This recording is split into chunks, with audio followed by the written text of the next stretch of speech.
Hello, everyone. Welcome to Read Along with Grandma Sherry. I hope you are doing well today.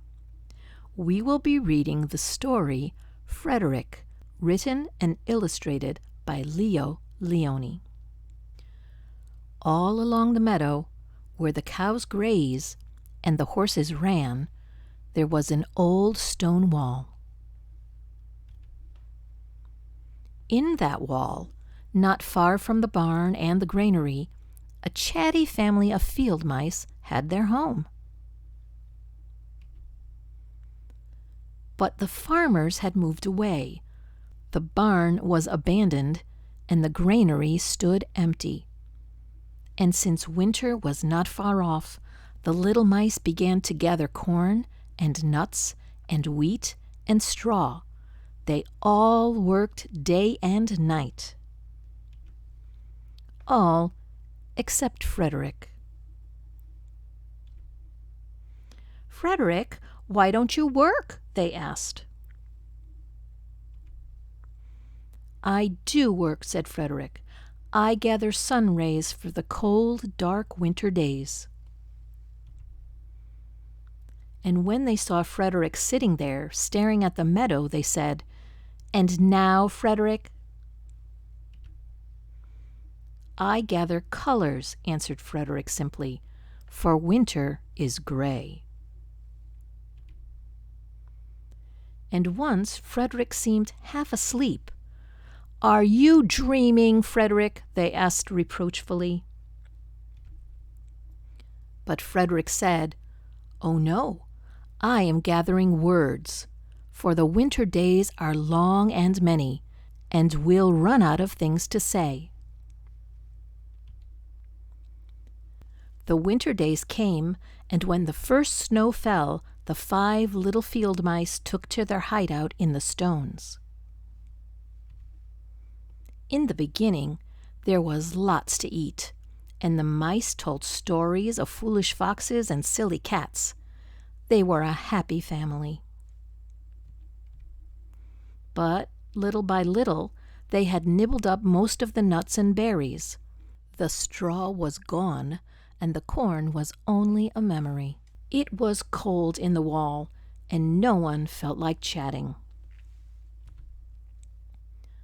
Then they remembered what Frederick had said about sun rays and colors and words. "What about your supplies, Frederick?" they asked. "Close your eyes," said Frederick as he climbed on a big stone. "Now I send you the rays of the sun. Do you feel how their golden glow?" And as Frederick spoke of the sun, the 4 little mice began to feel warmer. Was it Frederick's voice? Was it magic? "And how about the colors, Frederick?" they asked anxiously. "Close your eyes again," Frederick said. And when he told them of the blue periwinkles, the red poppies in the yellow wheat, and the green leaves of the berry bush, they saw the colors as clearly as if they had been painted in their minds. "And the words, Frederick?" Frederick cleared his throat, waited a moment, and then, as if from a stage, he said, "Who scatters snowflakes? Who melts the ice? Who spoils the weather? Who makes it nice? Who grows the 4-leaf clover in June? Who dims the daylight? Who lights the moon? 4 little field mice who live in the sky. 4 little field mice like you and I. One is the spring mouse who turns on the showers. Then comes the summer who paints in the flowers.